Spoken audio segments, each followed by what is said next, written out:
Hello everyone, this is Prachi. Welcome to selection mate. I hope आप सब बढ़िया होंगे और बढ़िया ही आपकी तैयारी चल रही होगी। आज के सेशन में हम सीटेट वाले एस्पिरेंट्स के लिए वीडियो लेकर आए हैं। जो लोग भी सीटेट का एग्ज़ाम देने वाले हैं, ये वीडियो उन्हीं के लिए है। बाकी जो सीटेट का एग्ज़ाम नहीं देने वाले, they can skip this video. तो चलिए आज का वीडियो फिर स्टार्ट करते हैं बिना टाइम वेस्ट किए। अगर आप पहली बार विजिट कर रहे हैं हमारे चैनल पर तो सब्सक्राइब करके बेल आइकन ज़रूर प्रेस कर लेना, जिससे कोई भी इन्फॉर्मेटिव वीडियो आए या कंटेंट वाली वीडियो आए तो आपको उसका नोटिफिकेशन मिल जाए। ठीक है, तो चलिए अब स्टार्ट करते हैं। तो आज का जो थंबनेल है उससे आपने देख लिया होगा कि हम बताने वाले हैं कि जिन लोगों का फर्स्ट अटैम्प्ट है वो कैसे इस एग्ज़ाम को क्लियर कर सकते हैं, या फिर जो आज 7 से 8 दिन है लास्ट, तो उसमें आप कैसे लेकर चल सकते हैं सीटेट के एग्ज़ाम को, उसके बारे में बात करेंगे। एक मुद्दा ये है कि जिन लोगों ने कंटेंट नहीं पढ़ा है, आप सभी इस बात से most of the people aware होंगे कि हाफ पेडागोजी आती है और हाफ आता है कंटेंट। ठीक है, और पेडागोजी अगर आपकी अच्छी है, आपकी समझ, आपकी अंडरस्टैंडिंग अच्छी है, तो अगर आपने कंटेंट नहीं भी पढ़ा है तो आप कैसे मार्क्स को गेन कर सकते हो, इसके बारे में बात करेंगे। और कोई ट्रिक वगैरह कुछ नहीं होती है एग्ज़ाम की, सिर्फ एक तरीका होता है, एक पैटर्न होता है जो आप फॉलो कर सकते हो, जो मैंने ऑब्जर्व किया है अपने एक्सपीरियंस के बेसिस पर, मैं आपके साथ शेयर करूंगी आज के वीडियो में। तो चलिए आज का वीडियो स्टार्ट करते हैं और बेस्ट टॉप 5 जो अप्रोचेस हो सकती हैं एग्जाम को क्रैक करने के लिए, उसकी भी बात करेंगे। तो आज का वीडियो स्टार्ट करते हैं। सबसे पहले, कोई भी आपको एग्जाम क्रैक करना है, आप कोई भी एग्जाम दे रहे हो, सबसे इंपॉर्टेंट होता है क्वेश्चंस को अच्छे से पढ़ना। जो भी आपका पर्टिकुलर क्वेश्चन है उसको आपने कितने अच्छे से पढ़ा है, आपको अपने पर्टिकुलर क्वेश्चन को बहुत अच्छे से पढ़ना है। सीटेट में क्या होता है, अक्सर थोड़े लेंथी क्वेश्चंस होते हैं, 2-3 लाइन में भी हो सकते हैं, शॉर्ट भी हो सकते हैं और थोड़े लेंथी भी हो सकते हैं। तो सबसे ज़रूरी है आपको क्वेश्चन को समझना। 50% का क्वेश्चन आपका वहीं पर सॉल्व हो जाता है। इसके बाद आ जाते हैं ऑप्शन पर। पहले तो क्वेश्चन आपको ध्यान से पढ़ना है। दूसरी चीज़ क्या होती है, ऑप्शंस। ऑप्शंस में आपको 2 चीज़ें देखने को मिलेंगी आपके क्वेश्चन से रिलेटेड। कुछ जैसे 4 ऑप्शंस होते हैं, उनमें से कुछ आपको पॉजिटिव ऑप्शंस दिख रहे होंगे और कुछ नेगेटिव ऑप्शंस दिख रहे होंगे। अगर आपसे नेगेटिव के बारे में ही पूछा है तो ऑब्वियसली आपको नेगेटिव ढूंढना है, लेकिन अधिकतर क्या होता है, पॉजिटिव पूछा। कुछ क्वेश्चन ऐसे जो पूछा जाता है जो नहीं होना चाहिए, तो आपको उसमें नेगेटिव ढूंढना होता है, जो चीज़ नहीं हो सकती। ठीक है, तो नेगेटिव और पॉजिटिव सेंटेंस को पहचानना सीखिए। अगर आपकी पेडागोजी की अंडरस्टैंडिंग अच्छी है तो आप इस चीज़ को भली बातें समझ पाओगे कि पॉजिटिव सेंटेंस क्या होता है और नेगेटिव क्या होता है। जिसमें कोई भी चीज़ पॉजिटिवली तरीके से रिप्रेजेंट की जाती है वो पॉजिटिव होती है, और जहाँ थोड़ी सी भी नेगेटिविटी की बात की जाती है वो नेगेटिव होती है। फॉर एग्जाम्पल, अगर किसी क्वेश्चन में आपसे मान लीजिए लड़का लड़की में भिन्नता की बात की जा रही है, या स्टीरियोटाइपिंग की बात की जा रही है, रूढ़िवादिता की बात की जा रही है, किसी वाक्य में दंड देने की बात की जा रही है, किसी वाक्य में आपको जो है याद रटवाने की बात की जा रही है, याद करवाने की बात की जा रही है, वर्ड टू वर्ड कहने की बात की जा रही है, लिखने की बात की जा रही है, तो वो हमेशा गलत होता है सीटेट के पॉइंट ऑफ व्यू से एज अ टीचर। ये बात आपको समझ लेनी है। ठीक है, तो ये कुछ चीज़ें फिक्स्ड हैं। जैसे एक क्वेश्चन आपका जेंडर स्टेरियोटाइपिंग से आता है, जिसको हम लिंग रूढ़िवादिता बोलते हैं। उसमें आपको एक चीज़ बस ध्यान देनी है कि आप कब किसी में भी डिफ्रेंशिएट नहीं करोगे। आप ऐसा नहीं बोलोगे कि लड़की एक पर्टिकुलर काम कर सकती है, लड़का एक पर्टिकुलर काम कर सकता है। फॉर एग्जाम्पल, लड़की मैं कई बार एग्जाम्पल देती हूँ अपने सेशंस में, लड़की खाना बनाती है, लड़के बाहर काम करते हैं, लड़कियाँ जो है गुड्डे गुड़िया का खेल खेलती है, और जो बॉयज़ है वो क्या करते हैं, वो आपके बंदूक से, गन से खेलते हैं, गाड़ियों से खेलते हैं। तो ये एक है, समाज की सोच है, इससे कोई जो है अछूता नहीं रहा है। हम सब लोग इस बात को अवेयर हैं, जानते हैं, लेकिन ये गलत है, ये डिफ्रेंशिएट करना बिल्कुल गलत है। तो एग्ज़ाम में आपको एज अ टीचर सोचना है और जो सही बात है सिर्फ उसको वहाँ पर आपको टिक करना है। तो ये पॉजिटिव नेगेटिव की बात आ जाती है। तो पॉजिटिव अगर क्वेश्चन आपसे पूछा है तो ऑब्वियसली आप पॉजिटिव ऑप्शंस को ढूंढिए। ये कब काम होता है, ये सारी चीज़ें तब होती हैं तब आपको आंसर नहीं पता। ऑब्वियसली अगर आपको आंसर पता है, आप सारे ऑप्शंस पढ़ोगे and you will mark your answer. अगर आपको आंसर नहीं पता है तो पहला तरीका आपके सामने ये है कि आप, अगर पॉजिटिव क्वेश्चन आपसे पूछा है तो पॉजिटिव ऑप्शन को ढूंढिए, नेगेटिव पूछा है तो नेगेटिव को ढूंढिए। नेगेटिव पॉइंट्स मैंने आपको बता दिए हैं। पॉजिटिव पॉइंट में क्या होता है कि बच्चों को आप क्रिएटिव बनाएं, बच्चों को ज़्यादा से ज़्यादा वाद संवाद, है ना, आपस में बातचीत करने का मौका दें, भ्रमण कराएं। ठीक है, कुछ सब्जेक्ट्स में बाहर की चीज़ें आप दिखाते हैं तो वो समाज से बहुत सारी चीज़ों को अपने अंदर लेते हैं, सीखते हैं। तो ये सब चीज़ें क्या आती हैं पॉजिटिव में। तो पहली तो यही अप्रोच है, अगर आपको आंसर नहीं पता तो पॉजिटिव और नेगेटिव को ढूंढिए, और अकॉर्डिंग टू क्वेश्चन, ज़रूरी नहीं है पॉजिटिव भी क्वेश्चन आपसे पूछा गया और नेगेटिव भी पूछा जा सकता है, तो उसके अकॉर्डिंग जो है आप अपना आंसर मार्क कर लीजिए। तो पहला जो तरीका है, मुझे उम्मीद है आपको समझ आया होगा। अब चलते हैं दूसरे तरीके पर। दूसरा तरीका होता है ऑप्शन एलिमिनेशन का तरीका, जो कि बहुत वर्क करता है। ये किसी भी एग्ज़ाम में बहुत वर्क करता है। मान लीजिए आपका कोई जीएस का एग्ज़ाम है और आपने कोई क्वेश्चन पढ़ा और उस 4 ऑप्शंस में से 2 ऑप्शन आपको पक्का पता है कि ये तो हो ही नहीं सकते, तो वो एलिमिनेट हो गए। अब बाकी के बचे 2 ऑप्शंस में से आप क्या करोगे, 50-50 करोगे। ऑब्वियसली 1 मार्क करोगे तो हो सकता है ज़्यादा चांसेस हैं उसके सही होने के, तो वो होता है एलिमिनेशन मेथड। वैसे ही आप सीटेट में कर सकते हो।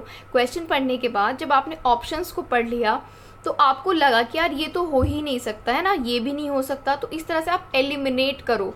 और अगर पूछा आपसे नहीं वाला क्वेश्चन पूछा है तो जो हो सकता है उसको एलिमिनेट करो। सिर्फ एक तरीके से मत सोचो। लोग अक्सर आपको वीडियोस में ये बताते हैं कि पॉजिटिव ढूंढो, पॉजिटिव ढूंढो, लेकिन अगर पॉजिटिव क्वेश्चन पूछा है तभी पॉजिटिव ढूंढेंगे ना। अगर नेगेटिव पूछा है तो आपको नेगेटिव को ढूंढना होता है, ठीक है। तो उस तरह से आपको क्या करना है, एलिमिनेट करना है। पॉजिटिव पूछा है तो नेगेटिव को एलिमिनेट करते जाओ, जो आपको लगता है हाँ इससे रिलेटेड ये नहीं हो सकता। तो इसको बोलते हैं ऑप्शन एलिमिनेशन मेथड, जिसको आप यूज़ कर सकते हो। तो ये दूसरा मेथड हो चुका है, दूसरी अप्रोच आपकी हो चुकी है। उम्मीद है मुझे आपको ये भी क्लियर हो गई होगी, ठीक है। अब मैं आपको एक और तरीका बताती हूँ। तीसरा तरीका क्या होता है, जो जनरली देखने को मिलता है, ठीक है, जो जनरली क्वेश्चन हमारे सॉल्व करवा देता है और सही भी करवा देता है। और ये हम सारी अप्रोचेस तभी लगा सकते हैं जब हमारे पेपर में नेगेटिव मार्किंग नहीं है। नेगेटिव मार्किंग में ज़्यादा अप्रोचेस काम नहीं करती हैं। वहाँ पर अगर आपको आता है तो आता है, नहीं आता तो आपको स्किप ही करना चाहिए, और करना भी पड़ता है, बिकॉज फिर आपको नेगेटिव जो सही है उसके मार्क्स कट हो जाते हैं। तो ये सब वहीं पर वर्क करता है जहाँ नेगेटिव मार्किंग नहीं है। अब आते हैं तीसरी अप्रोच पर। तीसरी अप्रोच होती है आपको, अब देखो पहले तो क्वेश्चन को आपको आंसर नहीं पता, ठीक, फिर आपने एलिमिनेशन लगा के देख लिया। आपको जब कुछ समझ ही ना आए, है ना, तीसरी अप्रोच है जब आपको कुछ समझ ही नहीं आ रहा, तो चारों में से आप एलिमिनेट भी नहीं कर पा रहे हो, चूज़ नहीं कर पा रहे हो राइट आंसर, तो आपको क्या करना है, आपको जो सबसे बड़ा ऑप्शन है उसको चूज़ कर लेना है। जब आपके सारे तरीके फेल हो गए हैं, ठीक है, तो आपको क्या करना है, थर्ड तरीका आपका ये है कि जब एलिमिनेशन भी नहीं हो पा रहा है, पॉजिटिव नेगेटिव को भी आप नहीं निकाल पा रहे हो, तो आप जो सबसे लॉन्ग है ना, उसमें पैराग्राफ में जो सबसे बड़ा आंसर लिखा है उसको चूज़ कर लेना। पॉसिबिलिटी होती है ज़्यादातर क्वेश्चंस में वो सही हो जाता है। तो ये 3 अप्रोचेस आपकी हो गई हैं। आपको अगर नहीं आता है तो आपको कैसे करना है। अब एक बात कर लेते हैं, 4th पॉइंट हमारा है कि पेडागॉजी को आपको कैसे करना है, पेपर को कैसे करना है। अगर आपको कंटेंट नहीं आता है तो आपको कैसे करना है। तो देखिए, कंटेंट अगर आपको नहीं आता है, कंटेंट का मतलब है कि किसी भी सब्जेक्ट के बारे में जो चैप्टर्स वगैरह होते हैं, जैसे मैथ्स में आपका परसेंटेज है, प्रॉफिट लॉस है, ये सब चैप्टर कंटेंट में आते हैं। पेडागॉजी आप समझते हो, ठीक है। शिक्षा शास्त्र, जिसमें शिक्षा से रिलेटेड कैसे बच्चों को पढ़ाना है, ये सारी चीज़ें होती हैं। तो अगर आप सीटेट के एग्ज़ाम के लिए जा रहे हो और कंटेंट आपने नहीं पढ़ा या कम पढ़ा है, लेकिन तो उसके लिए देखो, अगर आपको एग्ज़ाम क्रैक करना है तो सिर्फ एक तरीका है कि पेडागॉजी आपकी अच्छी होनी चाहिए। और पेडागॉजी अच्छी करने के लिए कोई आपको बहुत सारी बुक्स या चैप्टर्स को नहीं पढ़ना। आपकी अगर अंडरस्टैंडिंग अच्छी है, आपने कम पढ़ा है, तब भी आप पेडागॉजी के क्वेश्चंस कर सकते हो। बट अगर आपने बहुत पढ़ रखा है लेकिन आपकी अंडरस्टैंडिंग अच्छी है नहीं, तो आप कैसे कर पाओगे। रटे रटाए क्वेश्चन आ गए तो कर दोगे, अदरवाइज नहीं कर पाओगे। तो ज़रूरी क्या है, अंडरस्टैंडिंग। आपको वहाँ पर सोचना है एज अ टीचर, अपने आप को आप एक टीचर की जगह रख के क्वेश्चंस के आंसर आपको करने हैं, ठीक है। पेडागॉजी की मैं बात बता रही हूँ। पेडागॉजी में हमेशा आपको बच्चे को ऊपर रखना है। Children must be at first place. उसको आपको कोई बिना कष्ट पहुँचाए बेस्ट तरीके से एजुकेशन देनी है, लर्निंग देनी है, ठीक है। तो बच्चे को सर्वप्रथम रखिए। कोई भी आपको क्वेश्चन आता है उसको सॉल्व करने में आपको डेफिनेटली हेल्प मिलेगी। और आपको क्या करना है, एक टीचर की तरह वहाँ बैठ के सोचना है। ये नहीं सोचना कि आप पर्सनली क्या सोचते हो, है ना। हो सकता है आपकी सोच कुछ अलग हो, लेकिन एज अ टीचर जो सही है, सैद्धांतिक है, वो चीज़ें आपको सोचनी है। तो एक 4th पॉइंट हमारा ये हो जाता है कि एज अ टीचर आपको सोचना है। और स्टूडेंट को आपने प्रायोरिटी पर रखना है। क्लियर है? अब बात कर लेते हैं, ये तो देखो पेपर आपको नहीं आता उसके तरीके हो गए। पहले तो एज आता भी है या नहीं आता, एज अ टीचर आपको सोचना है, बच्चे को सर्वप्रथम रखना है। फिर मैंने आपको 3 अप्रोचेस वो बताई हैं, अगर आपको नहीं पता आंसर तो क्या करना है। लेकिन अगर पता हो या ना पता हो, क्वेश्चन बहुत अच्छे से पढ़ना है, ठीक है। एक मेथड मैंने बताया आपको एलिमिनेट करने का ऑप्शंस को, एक मैंने बताया पॉजिटिव और नेगेटिव को अलग करने का, और एक बताया जो सबसे लॉन्ग वहाँ पर ऑप्शन होता है उसको टिक करने का। अब बात कर लेते हैं पेपर कैसे अटेम्प्ट करते हैं। देखो, सीटेट का पेपर अटेम्प्ट करने के 2 तरीके, कोई भी ऑफलाइन पेपर अटेम्प्ट करने के 2 तरीके हैं। या तो आप साथ ही साथ OMR को फिल करते जाएं, या फिर दूसरा तरीका है आप सारे क्वेश्चंस के मार्क जो हैं, सारे क्वेश्चंस के आंसर्स को टिक कर लें। पेंसिल से लोग अक्सर कर लेते हैं, वैसे वो यूज़ करना मना बोलते हैं। पेपर पर आप पेन वगैरह यूज़ ना करें, पीछे ही यूज़ करें बस, है ना, जो रफ पेपर होता है रफ वर्क के लिए। तो 2 तरीके हैं, तो साथ साथ आप OMR फिल कर सकते हो या फिर बाद में आप OMR फिल कर लो। लेकिन अक्सर जो बाद में OMR फिल करते हैं उनकी गलती हो जाती है कि ऑप्शंस वो गलत जो है पिक कर लेते हैं। तो मतलब मेरी जो प्रायोरिटी रहती है वो ये है कि मैं साथ साथ ऑप्शंस को फिल करूं, तो मेरे ऑप्शन जो मुझे मार्क करना है वही रहता है। लेकिन जो बाद में OMR फिल करते हैं वो अक्सर ये गलती कर देते हैं कि गलत ऊपर नीचे उनके आंसर हो जाते हैं, और फिर वो चेंज भी नहीं कर सकते हैं OMR में आंसर को। तो ये पेपर सॉल्व करने का अपना अपना सबका तरीका होता है, आप कैसे भी कर सकते हो जैसे आपको सुटेबल लगे। अब एक पॉइंट पर हम बात कर लेते हैं कि जिन्होंने कंटेंट नहीं पढ़ा है, तो आपकी जो अंडरस्टैंडिंग है अभी भी 7 से 8 दिन है, आप क्वेश्चंस को समझिए अच्छे से, क्या टीचर का रोल होता है। अगर आप ये चीज़ें समझ जाओ, आप काफ़ी मैच्योर पर्सन हो, because you are giving CTET, इसका मतलब आपने BEd या BTC क्लियर किया है, पास आउट किया है, तो आप अपनी अंडरस्टैंडिंग अच्छी करिए। अगर सीटेट आपको क्लियर करना है और बहुत अच्छे मार्क्स लाने हैं तब भी जो पेडागोजी है सीटेट में बहुत अच्छा रोल प्ले करता है। अगर कंटेंट आप देखिए, अगर आपने कंटेंट बिल्कुल भी नहीं पढ़ा तब भी आप कुछ क्वेश्चंस कंटेंट के कर लोगे। जो थोड़े टफ होंगे वही तो नहीं कर पाओगे, जो थोड़े इजी होंगे उनको तो कर लोगे। तो 150 क्वेश्चंस में से 75 पेडागोजी अप्रॉक्स मैं मानकर चलती हूँ, 75 क्वेश्चंस आपके पेडागोजी के होंगे, तो उनको आप अटेम्प्ट तो करोगे क्योंकि नेगेटिव मार्किंग नहीं है, ठीक है। उसके बाद 30 से 35 क्वेश्चंस, अगर आप आउट ऑफ 75, अब कंटेंट के सारे सवाल नहीं आप कर सकते, कुछ तो कर सकते हो, 75 में से 20, 25, 30 जितने पॉसिबल हो जो इजी क्वेश्चंस हैं वो आप कर पाओगे। ये नहीं कि आप सारे कंटेंट टफ आता है आप नहीं कर पाओगे, तो आपका एक अच्छा डिसेंट स्कोर बन सकता है। एटलीस्ट अगर पेडागोजी आपकी अच्छी है तो आपका सीटेट में 90 नंबर तो आ ही जाएंगे 100%, अगर पेडागोजी की आपको समझ है, अंडरस्टैंडिंग है। और अगर आपको थोड़ा बहुत कंटेंट भी आता है ना, वो आने में बात कर रही हूँ, बिना आए भी आप कंटेंट के क्वेश्चंस कर सकते हो क्योंकि कुछ क्वेश्चंस इजी होते हैं। लेकिन अगर आपको ठीक ठाक कंटेंट आता है तो आप अच्छा स्कोर कर सकते हो सीटेट में। तो सबसे पहले आपको मेरी जो सजेशन है वो आप मान सकते हैं, नहीं ये आपकी चॉइस है।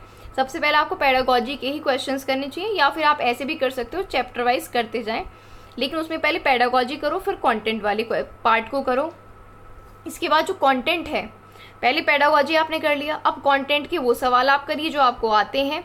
उसके बाद जो आपको नहीं आते उन्हें एंड में टाइम दो, है ना। और टाइम किस में लगता है, मैथ्स में ही ज़्यादा टाइम आपका लगेगा, बाकी में तो आता है, नहीं आता तो नहीं आता। फिर आपको जो मैंने 3 अप्रोचेस बताई हैं आप उनका यूज़ कर सकते हो। सीटेट ये वाला जो है बहुत ज़्यादा इंपॉर्टेंट है, बिकॉज DSSB की वैकेंसीज कुछ आ गई हैं और कुछ आने वाली हैं, तो ये सीटेट आपको ज़रूर क्लियर करना है। मेरी बेस्ट विशेस आप लोगों के साथ हैं। अगर आपको कोई भी हेल्प चाहिए या अभी भी आपको इसके अलावा कोई भी डाउट है तो आप डिस्क्रिप्शन में जाइए, वहाँ पर टेलीग्राम चैनल है, वो ज्वाइन कर लीजिए, वहाँ अपने डाउट आप पूछ सकते हो।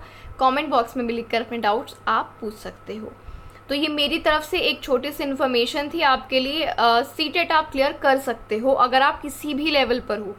आपको लगता है कि आप ऐसे लेवल पर हो कि आप क्रैक नहीं कर पाओगे, तो ऐसा बिल्कुल भी नहीं है। अभी 8 दिन का समय है, पेडागोजी पर थोड़ा ज़्यादा फोकस करिए, उसको समझ कर पढ़िए। बस आज की वीडियो में मैं इतना ही रखूँगी, ज़्यादा समय आपका नहीं लूँगी, काफ़ी ले लिया है। बाकी नेक्स्ट वीडियो में मिलेंगे अपने किसी कंटेंट की या फिर किसी भी इम्पॉर्टेंट इन्फॉर्मेशन के साथ। तब तक अगर आपको वीडियो अच्छी लगी है तो लाइक कर देना, और अभी तक आपने सब्सक्राइब नहीं किया है तो सब्सक्राइब करके बेल आइकन को प्रेस कर लीजिए। बहुत ही ट्रस्टवर्दी चैनल है ये, यहाँ पर कुछ भी आपको इधर उधर की फालतू इन्फॉर्मेशन बिल्कुल भी नहीं दी जाती है, जो आपके लिए इंपॉर्टेंट है सिर्फ वही इन्फॉर्मेशन दी जाती है। और जाने से पहले वीडियो को शेयर कर देना, कुछ सेकंड्स आपको लगेंगे, इसके लिंक को आप शेयर कर दीजिएगा। तो चलिए आज की वीडियो में इतना ही रखते हैं, मिलते हैं नेक्स्ट वीडियो में, तब तक के लिए थैंक यू।